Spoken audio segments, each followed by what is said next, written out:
Welcome to the Thinking Theologically podcast, where we teach you how and why you should think theologically.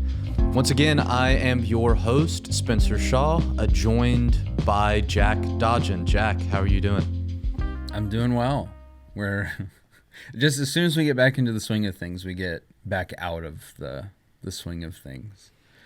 Yeah, if you're used to listening to our episodes regularly or semi-regularly, you may have noticed it's been a while since we've had anything that we've new that we've put out. We've shared some older things, and I know I got a few older things pre-website up on the website and shared those because they were on my mind. But between Jack and I, we've had things going. We haven't been in town. We've been all over the place.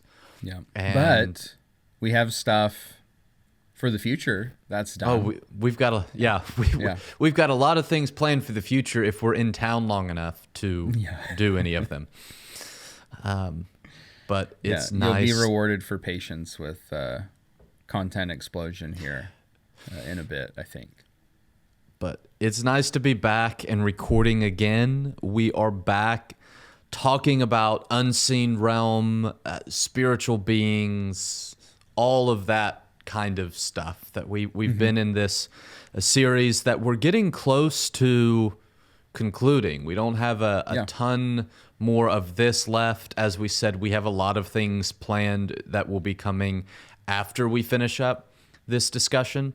But in the last episode, which was forever ago, we kind of began to finish up the Old Testament. And we're now preparing ourselves to enter into talking about spiritual realm things in the New Testament, though we're not quite ready to move to the New Testament. This episode is going to kind of bridge the gap from Old Testament to New Testament by particularly focusing on themes that we see in the Old Testament connecting to spiritual realm things that then show up again in the New Testament, particularly in the ministry of Jesus.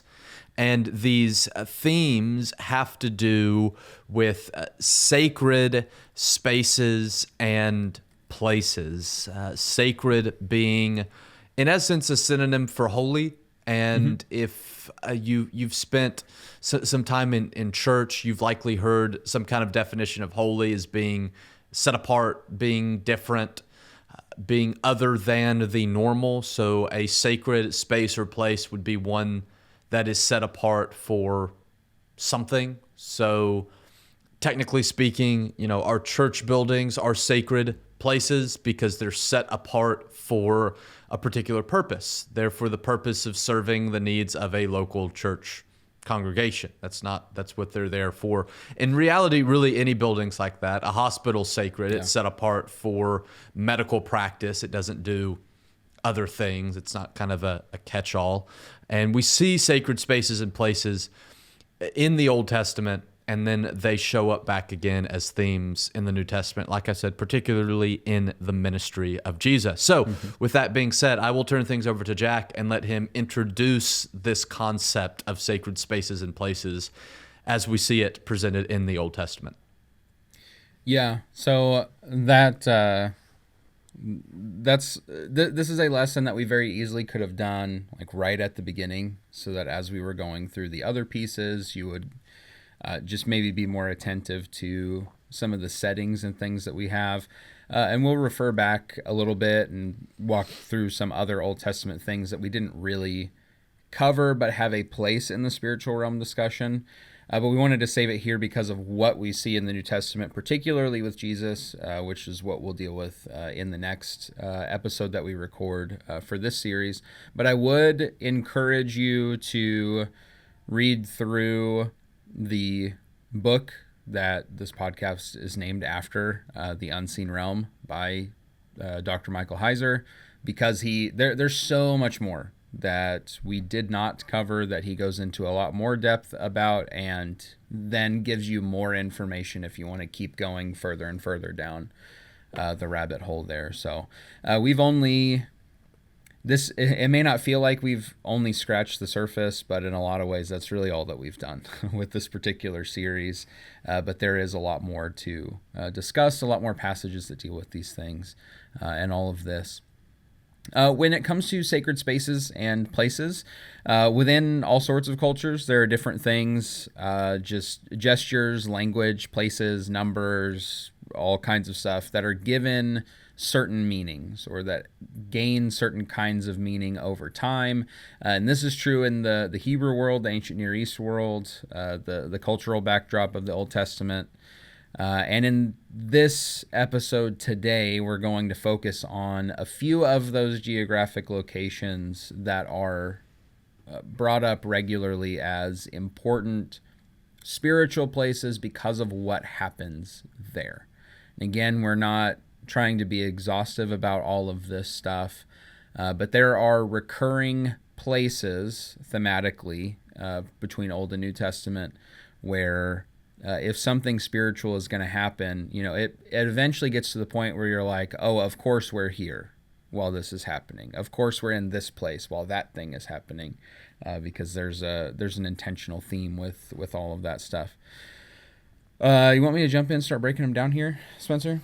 Yeah. We've got kind of divided up into, I guess you could say, positive, good spaces and places, and then some more bad, I guess almost hybrid bad, and we'll talk about that when we get there. Sometimes bad, sometimes good, depending on it.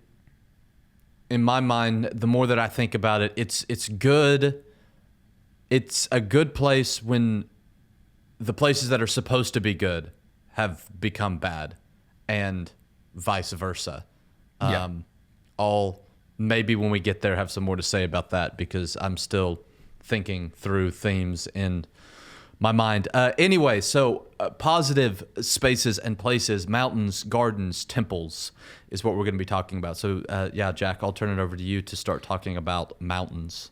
To that point, I'll say the mountains are generally good places, so there's a little bit of bad that happens there too. But I want to start with mountains here.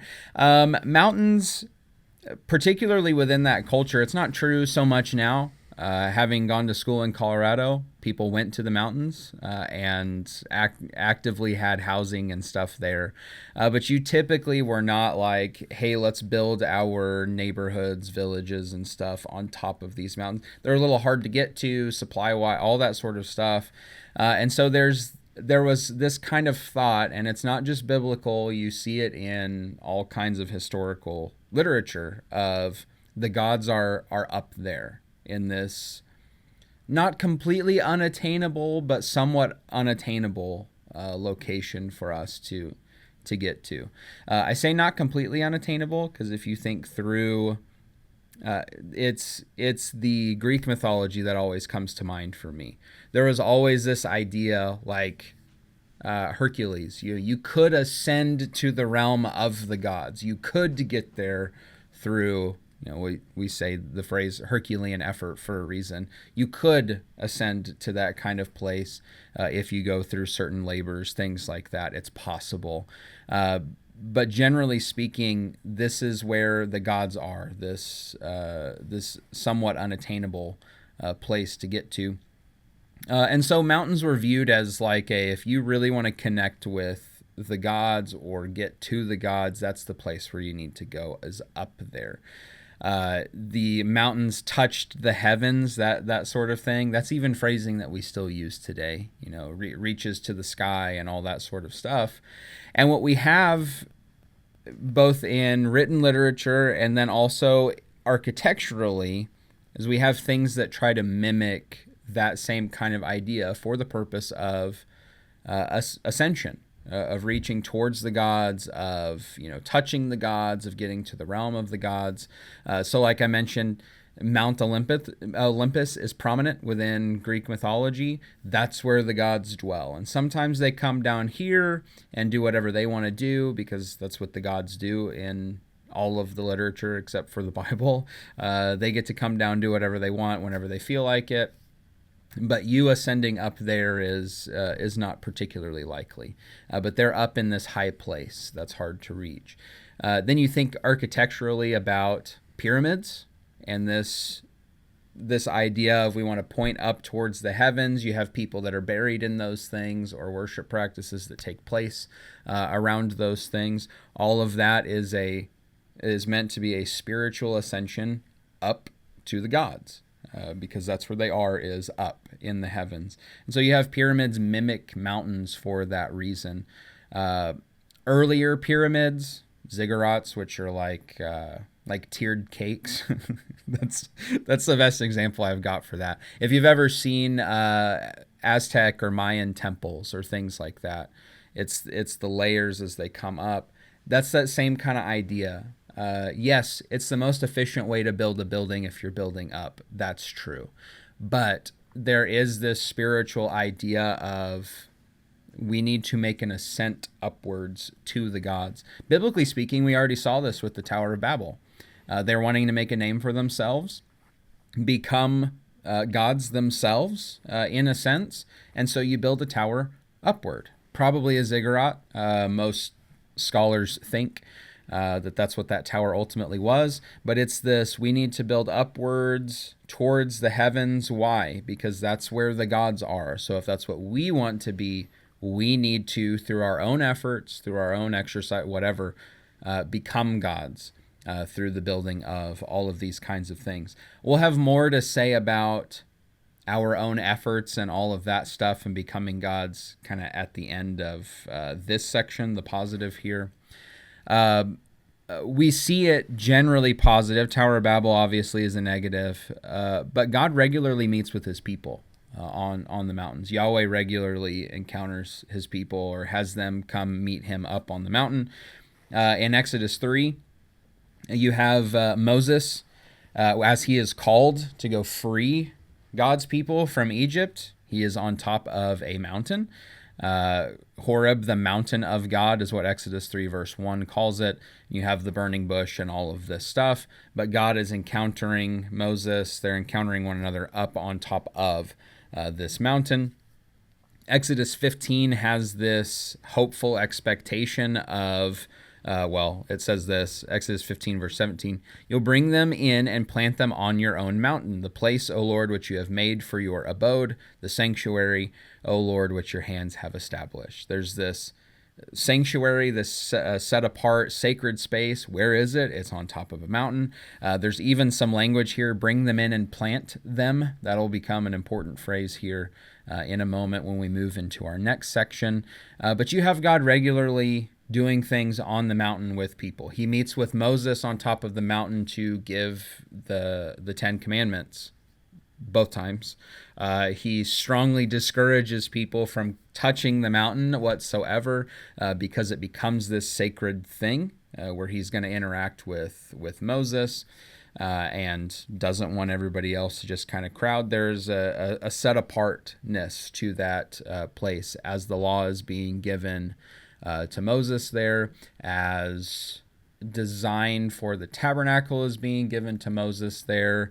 It's on a mountain where God says about the people of Israel that they are going to be this kingdom of priests and a holy nation in Exodus there as well. So you have all this stuff that takes place within mountains. If you're thinking ahead already to what we see with Jesus, and we'll expand on this in the next lesson in the series, but the Sermon on the Mount is one of the most popular sections of Scripture that people know. You just get outside the church, you still have people that have some awareness of that text. There is significance to what is being done on a mountain, or that the mountain is the setting for that event to take place. So we see in the first spot, from a sacred space, mountains are this place where you go not just to meet with God, but culturally to meet with the gods. You need to ascend in some way to a higher plane from there. Spencer, any thoughts to add to that before we move into positive place number 2? I would also say, think of, if you read through the Psalms, particularly. You see Yeah. some of this language in the prophets as well. Mount Zion, and sometimes that language, I think, in my experience, for the casual Bible reader, it almost comes out of nowhere because it's Mount Zion is in almost like a metaphorical place. Like it's just this word, and you're never talked to. It just kind of comes up on the scene, and the idea there is connected with the Temple Mount. So why does the temple being the dwelling place of God, where does it get put? Well, it naturally gets put on top of a mountain. Yeah. And so you get language of Mount Zion, which connects to the Temple Mount. It obviously, I think, also connects back to God's first encounter with Israel being on top of a mountain. The law is given on top of a mountain, and the temple's placed on top of a mountain. So, and then you have this language of Mount Zion, which out of it flows the presence of God. So you get language of flowing, whether it be rivers flowing or the glory of God flowing.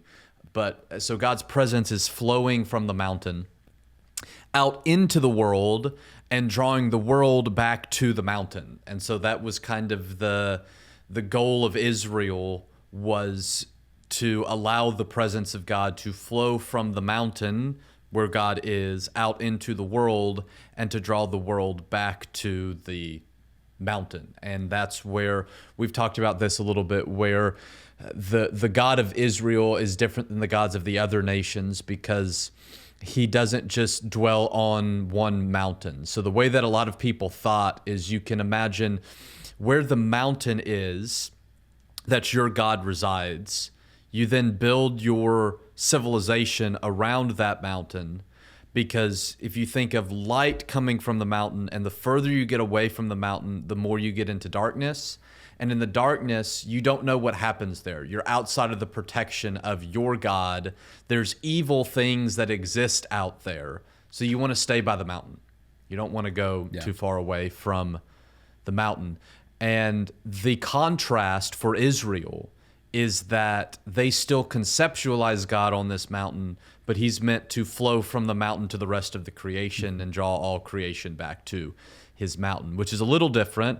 And Israel, you see in the Old Testament, struggles with that sometimes. They sometimes treat God like a localized deity, like their surrounding nations thought, that he's just the God of Israel, of this mountain, of our land, and his presence does not extend to other places, but it does. You see that in the plagues in Egypt.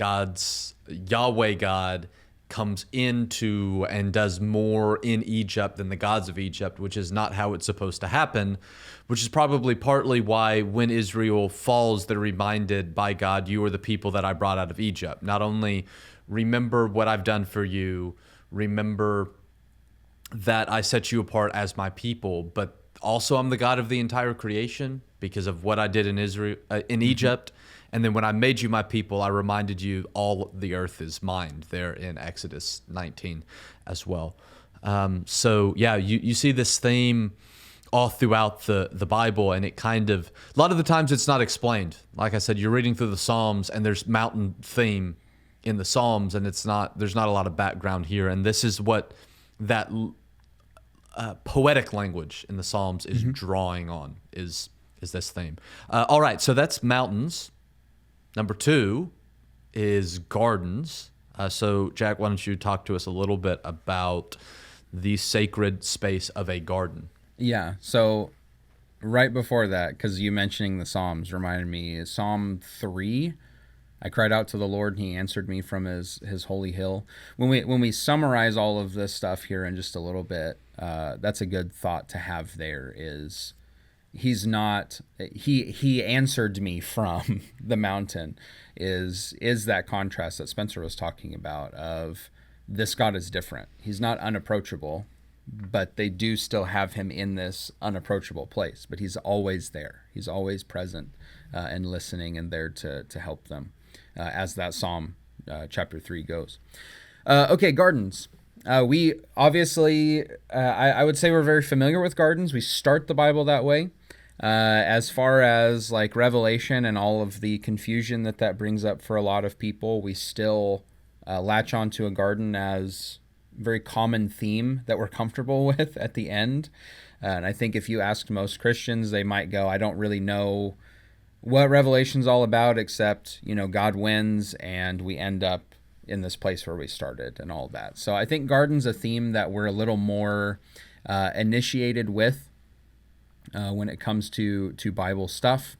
But this is a very prominent theme throughout the Bible as well. The people of the ancient Near East, again, our cultural backdrop for the Old Testament, live in these arid desert climates. You would want to build your civilizations, talking about mountains and the flowing out of those things. You want water. You want to find water. You want to be able to grow stuff. And that wasn't everywhere. You had to really look for those places. And so if you're living in a dry desert area, the place that is going to be paradise for you is a place that's not that. A place where stuff is growing all the time and easily and everywhere and all that stuff's available, which is how the Garden of Eden is described. It is how things are talked about within Revelation, with actually a mixing of all of these pieces that we're going to talk about here. But gardens are the epitome of we've arrived. We're in the perfect place. You even have references to the oasis in the desert throughout the Bible. That's like a mini garden during your travels through the desert. But what I want to note here with this theme that we might be more comfortable with is that the prophets, and this is in the show notes, so I encourage you to check that out. We have 4 different ones listed: Isaiah, Ezekiel, Zechariah, and Joel. In the prophets, the mountain and the garden are joined together all the time.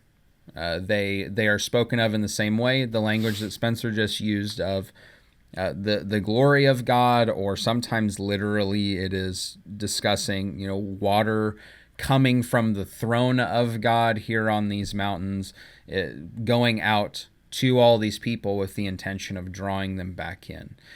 So there is this idea of, you'll see mountains and garden language smashed together all the time, which is why a lot of, I haven't run across scholarship that has said this is not the case. I have, not everybody talks about it, but a lot who talk about the Garden of Eden will also refer to it as the mountain of God. And that seems to be that idea that a lot of these Jewish people have in mind with the Psalms and other things of God dwells on a mountain, but he dwells in a garden. It's not an either or thing. It's a God dwells in the garden mountain. And it's this place that's up here, and it's this perfect place where everything is growing and there's water everywhere and vegetation everywhere. And so we don't struggle to have, we're not in want and all of this stuff because everything is there.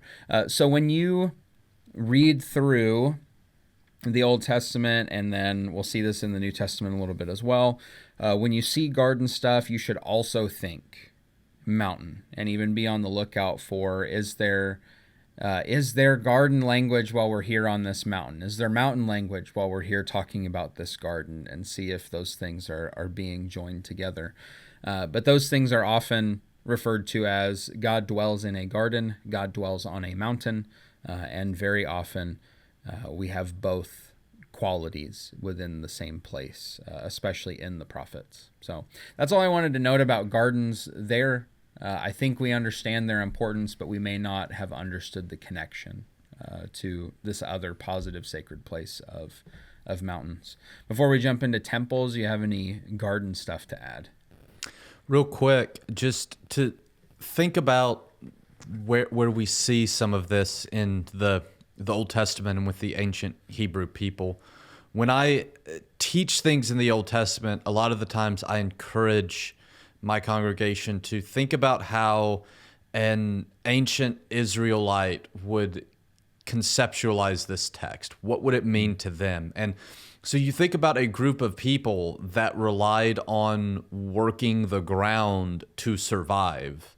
It makes sense why gardens are so important, why they are imagery of the presence and the blessing of God, because they're necessary to survive, which is why we shouldn't be surprised that Adam and Eve are placed in a garden to work a garden, because that's life as the ancient Israelites knew it. And so regardless of, and I tell my congregation this all the time, regardless of what you want to think about what historically is going on with Adam and Eve, think about what this would mean to an ancient people, because it's different than us. Like, we live in cities, and maybe if everything started out in cities, Adam and Eve would have been placed in a city and not in a garden. I don't know. But it means something to them that is more significant than, oh, it's just a garden. It means something for a people that actually work the ground, which is why the curses on the ground are a thing in Genesis chapter 3. It's why Genesis 2, the second creation account, is all about the garden. God plants a garden. God waters a garden. He makes a man from the garden to work the garden. And then the man is alone, and that's probably not he is lonely, but that he has this job that he can't do alone. So he needs a helper fit for him. So what does God do? He brings the animals past, not because this is the best explanation of the animals that I've come across, and it's recent, because that never quite made sense to me. Because I was always thinking, and this way I was taught, well, the man's lonely, he needs a wife. So we're thinking of loving, maybe even sexual partner. That's what he needs. And so God brings the animals. He doesn't find one. And we're like, well, God wants to show him that he needs something different. He needs something like him. But what I would argue is going on there is he's lonely in that he can't work the garden alone, which is his job, right? And so he needs a helper to work the garden. God brings the animals, which makes sense if the problem is working the garden, because how do you work the ground? How would an ancient Israelite work the ground? With an animal. They would use an ox. They would use a donkey. They would use animals to help them work the ground. And so it makes sense that there might actually be a helper for the man among the animals. Like, it's actually a possibility now. It's not just God saying, well, here's something where there's no possibility. It now makes sense. He might find a helper, but he doesn't. There's not the right kind of helper. And then God makes a woman from the man who is a helper who is like him, not a... The animals are like the man, but not enough like the man. The Hebrew is literally like opposite him. So the woman is enough like him. She's more like him than the animals, but also different than him, but not as different as the animals. And so now you get the perfect pair to work the garden, to be fruitful and to multiply, to fill the earth and to rule over it, if you take the first creation account into effect. That's free, by the way. That's the best explanation that I found for the animals. I think that makes more sense. Sure. But you think of that in the context of a people who work the ground to survive, and all of that makes sense. And now it makes sense why the garden becomes a theme throughout the Bible, all the way through to Revelation, when we kind of take all those things together. Okay, so mountains, gardens, temples is the final sacred space, at least in the positive, that we're going to talk about. So, Jack, talk to us a little bit about the sacred space of a temple. By the way, in case you forgot that Exodus 15:17 reference, you'll bring them in and plant them on your mountain that we read before. Okay, that's garden language. That's the stuff that we want to look out for is, oh, we'll plant them on the mount. Okay, so you have garden and mountain being joined together in this place where God is, and God wants people there. These people in particular. So all these themes start to merge together once you start looking for them. And that's very true when it comes to the temple. We're actually just going to read a section here about this. Temples, and this includes the tabernacle as well, were built with mountain and garden imagery in their design. This is actually true. I think in China right now there's a temple of heaven. And if I remember correctly, there's a square part of the building and there's a circular part of the building, and the square is the earth representation and the circle is the heaven representation. And I bring all that up to say, like, even within other cultures, there is this trying to overlap the heaven and earth kind of thing, which we'll get to when we get to the Jesus stuff.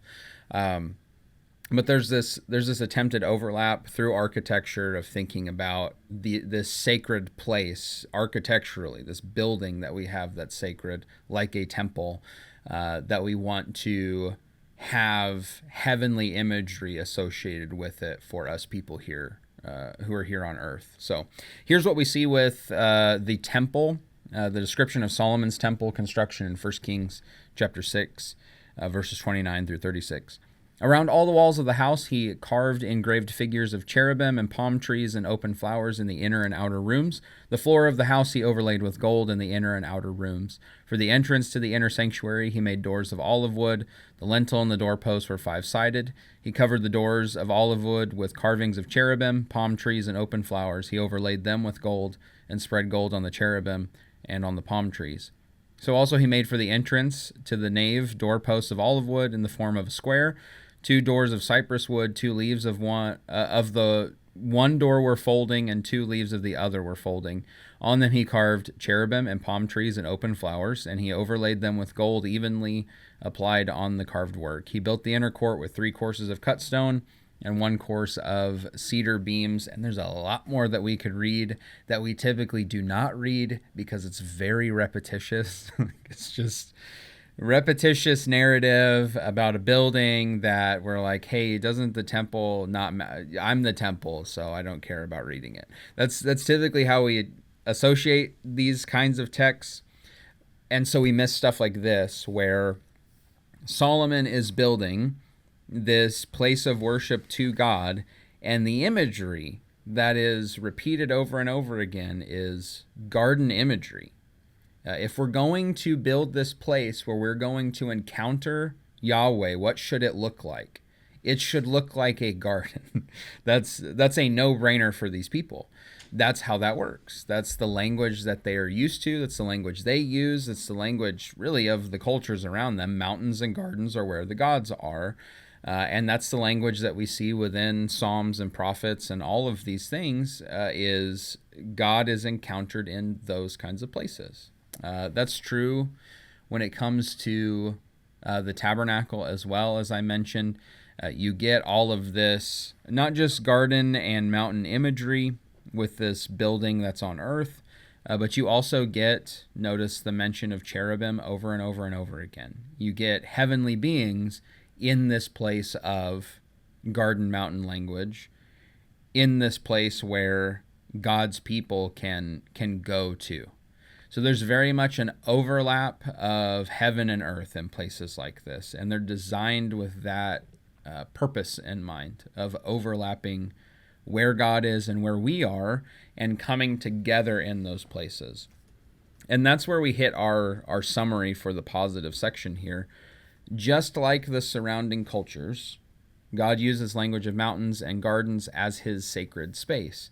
But unlike the gods within the other cultures, who are up there, unattainable, better than you, higher than you, all of this stuff, want nothing to do with you unless it's for their own benefit.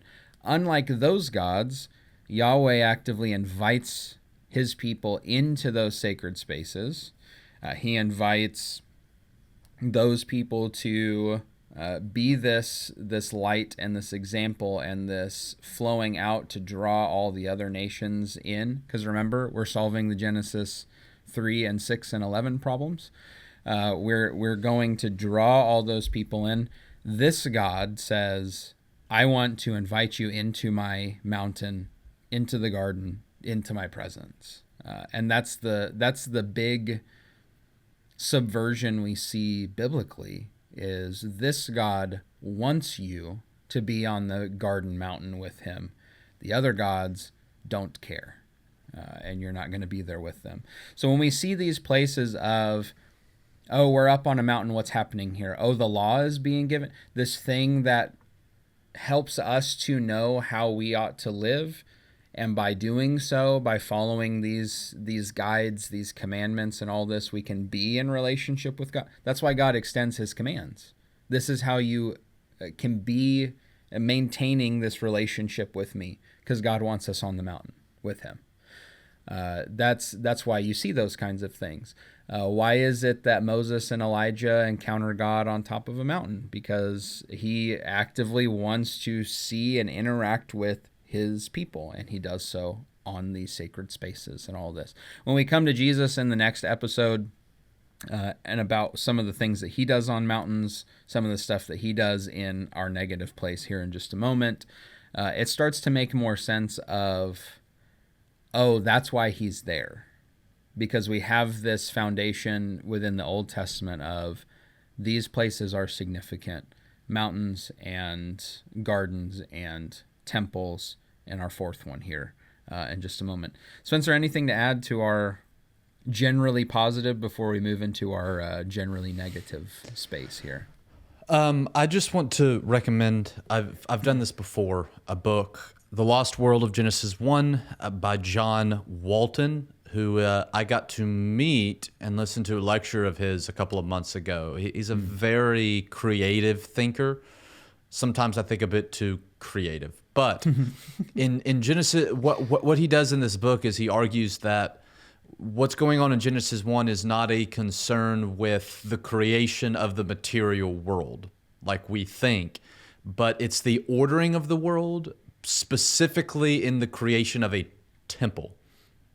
And so that's kind of the core of his argument, is that Genesis 1 is the construction of a temple. And I think he's right on that. And so you see in Genesis 1, as Jack has mentioned, the merging of the theme of garden and of temple and of mountain, because that's what Genesis 1 is. It's the construction of God's temple, which is the cosmos, on earth, it is a garden. Adam and Eve are to be fruitful and multiply and to fill the earth. So I think we're meant to think of the whole earth as a garden. And so the entire cosmos is God's temple. The earth is a garden. God dwells there as well. You could think of it as a temple mount also, as Jack has mentioned. And so this brings those themes together. And that's where we started. Why, as Jack has mentioned, that's the language that talks about where we conclude. When you go to Revelation, you see these themes come together as well. The themes of temple and garden and mountain. It's where we began. That's where we are going to end. That is the positive themes, as Jack said, which, again, is why that's where we begin and where we end. But now let's turn to our one, sometimes, maybe mostly, I don't know, negative theme or negative sacred space. Sacred space doesn't always have to be good. Sometimes we think of it as being, but not necessarily. So our negative sacred space is the wilderness. So Jack, talk a little bit about the wilderness. So our caveat of generally negative, but sometimes not, at the very least, not a bad location, has to do with the presence of the Lord being there is what makes that difference. I think we could probably say just about every time is what makes this go from a desolate, barren place to this isn't as bad because the Lord is there. But that's maybe something we can throw in here in a little bit. But outside the mountain garden and temple of God lies the wilderness, place devoid of life. So we're trying to think of, if garden is paradise, then the literal opposite is going to be hell. That's going to be the awful place. That's the wilderness, where things are not growing very well and stuff does not thrive, and you will die if you are out there too long. So if you have your mountains of growth and beauty, the wilderness is dead and empty. But alongside that, if the temple is where God's presence dwelt, and we'll actually see this language when it comes to the tabernacle, which is Israel going through the wilderness, but God's presence is with them there in the tabernacle and leading them. Where you have God's presence, if it's located in this spot, or at least for their conceptualizing, this is where God is in the temple. God shows himself, as Spencer noted already, plenty of times outside of the temple to let them know, remind them, hey, this all belongs to me. But generally speaking, this is where God's presence is. So away from that, and the further away you get from that, which would be outside of civilization, out in the wilderness, that's where you go, okay, I'm getting further and further away from God. Things are getting worse. Spencer described it as it gets darker the further you move away. Right? Yeah, you're out in the darkness. What happens in the dark? You don't know, but it's not good, sort of stuff. And that's kind of what we see when we talk about the wilderness. And I just have a few Old Testament passages to refer to here, though there's a lot that we could bring up, and we'll bring it up again when we come to our discussion on Jesus specifically. Leviticus 13:46, talking about lepers. He shall remain unclean as long as he has the disease. He is unclean. He shall live alone. His dwelling shall be outside the camp. Numbers 5:1-4, the Lord spoke to Moses, saying, command the people of Israel that they may put out of the camp everyone who is leprous or has a discharge, everyone who is unclean through contact with the dead. You shall put out both male and female, putting them outside the camp, that they may not defile their camp, in the midst of which I dwell. That's, I think, the key of all of this. And the people of Israel did so and put them outside the camp, as the Lord said to Moses, so the people of Israel did.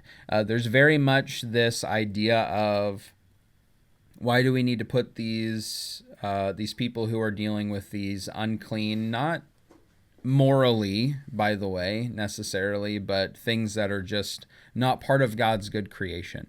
Because the tabernacle, which is also built similarly to the temple, with garden and mountain imagery all over it, where God's presence is, Israel and his camp is supposed to be a representation of God's good created order. So if you have something that's not a part of that, it needs to get away from there.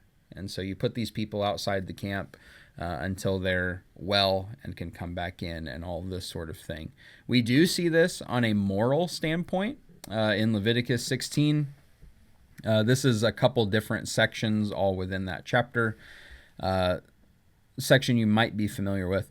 Then he shall take 2 goats and set them before the Lord at the entrance of the tent of meeting, and Aaron shall cast lots over the 2 goats, one for the Lord and the other lot for Azazel. And Aaron shall present the goat on which the lot fell for the Lord and use it as a sin offering. But the goat on which the lot fell for Azazel shall be presented alive before the Lord to make atonement over it, that it may be sent away into the wilderness to Azazel. And when he has made an end of atoning for the holy place and the tent of meeting and the altar, he shall present the live goat.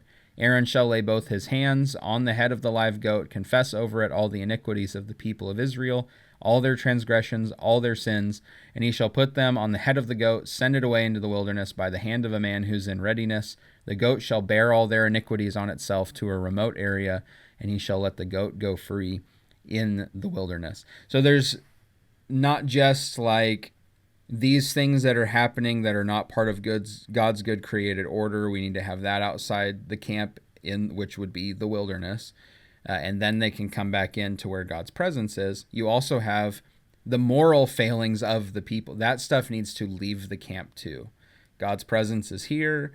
It's in this place. That stuff needs to go out in the wilderness. And you have a very, I imagine the watching of this whole process, I hope that it retained its emotional impact for the people, as they saw it regularly here. But the Day of Atonement, as they watch all of this stuff happen, and there's this goat that's taken out, and they get to see their sins leave the camp. Historically, so 2 things historically. Number 1, and maybe I'll add this to our show notes. It was here. Didn't think we'd talk about it today. The Jewish people at some point believed that there was an actual thing called Azazel, and that's what's taking place here. Is we're giving the sin goat to this desert devil that lives out here. That was the thought eventually. I don't know when that came about. But they were so So right now it just says you bear the goat bears the iniquities, take it to a remote area, let it go free in the wilderness. At some point they started taking the goats to like a cliffside and said, here, be free, send goat, and just dumped it over the edge of the cliff, which is really funny to me. So they kind of took it to the next level of don't come back. There's no way you're coming back from this thing. But they wanted to get the sin out of the camp. But they had this recognition of the wilderness is the place outside of the presence of God. It is a place that represents death and not life. It is not the place that we want to be. I think one of the things that they miss is what God is capable of doing even in the wilderness. That this place of death, if God is there, doesn't need to be a place of death. One of the things Spencer brought up before we started recording was about Hagar in two different situations, goes out into the wilderness away from God's people, the people that were walking with God, and she is fully expecting, I'm going to die out here. But instead she encounters the Lord and she finds a well, she finds an oasis, she finds life in this dead place. Very much an indication of how God is God even over death, which is something that we get in the New Testament as an idea, not something they really got within the Old Testament. But there's all of this stuff taking place within the wilderness, that God is God over all of it, even these horrible places of death and destruction, which is for the ancient people what the wilderness represented. And when we have our conversation about Jesus, there's this obvious major moment of the temptation within the wilderness, and that's where we'll start that particular lesson, because there are some greater implications there about what's taking place more than just Jesus withstood the temptations. The fact that he's out in the wilderness and all of this is taking place has a lot of connective tissue back into the Old Testament. So as we move into the final couple episodes that we have on this subject, as you read back through, maybe listen back to some of the previous episodes, be listening for and looking out for the mountains, the gardens, the temple kind of stuff, and the wilderness places, and how all of that connects to what we're dealing with here. That's all I've got as far as sacred spaces and places. I would encourage you again to check out Michael Heiser's work. I think he has a book, or at the very least a lecture on YouTube, if you look it up, Sacred Spaces and Places, that he deals with a lot more in depth than we did here, because there are many occurrences of these places coming up, and almost always adds significance to what's taking place there. So I'll be quiet now. You go ahead. One last comment before we close this episode out. This is also just kind of thinking about Jesus. This is also why it's significant that Jesus dies outside of Jerusalem. And the Hebrew author will draw a lot from that reality in connection back to some of these Old Testament concepts of these offerings being made outside of the camp, the presence of God. So Jerusalem being where the temple is, the presence of God, Jesus dies outside. There's some significance there. But when you add to it that Jesus is God's presence that's going outside in order to die for redemption, and Jesus going out into the wilderness, being tempted, successful, coming back to begin his ministry, God guiding Israel through the wilderness, God coming to Hagar in the wilderness. There's a theme, and I don't quite know fully what to make of it, but God does show up in the wilderness. His desire, especially I think when you see the tearing of the temple veil after Jesus' death, is to redeem the wilderness, all of creation, not just one group of people or one area. That becomes a theme in the New Testament as well. So you have that, but you also have that God, it seems a lot of the time, shows up in the wilderness when he's been rejected in the places he's supposed to be. So you think of what Abraham did, who'd been called by God, and then God shows up to Hagar in the wilderness. You think of Jesus going out into the wilderness to spend time with God, and he has a lot of bad things to say about what's going on in the temple during this period of time. So I wonder if there's a connection there, and maybe why John the Baptist needs to come from the wilderness and not from the temple in order to call the people to repentance. Maybe there's something there as well. I'm not quite sure, and that's why we said that the wilderness is kind of this hybrid place. It's not where God is, but sometimes it is where God is. And so we need to pick up on the theme of not only the wilderness as the barren place where God is not, but our antennas should pop up when we find God in the wilderness and ask, what is God doing here? Because he's the God of the entire creation, but God doesn't belong here. And typically he's there for a specific reason. And I would draw our attention to that as well. But that is the episode talking about these sacred spaces and places, mountains, gardens, temples, the wilderness, which is kind of this weird hybrid of good and bad. And we've already kind of foreshadowed of how these themes show up in the New Testament. So in our next episode, when we continue talking about the unseen realm, we will look at how these themes show up in the New Testament, particularly in the ministry of Jesus. But thank you for joining us for this episode. Go and check out all of our other episodes and the additional content that we put out on our website, thinkingtheologically.org. You can find us on pretty much all social media, both individually.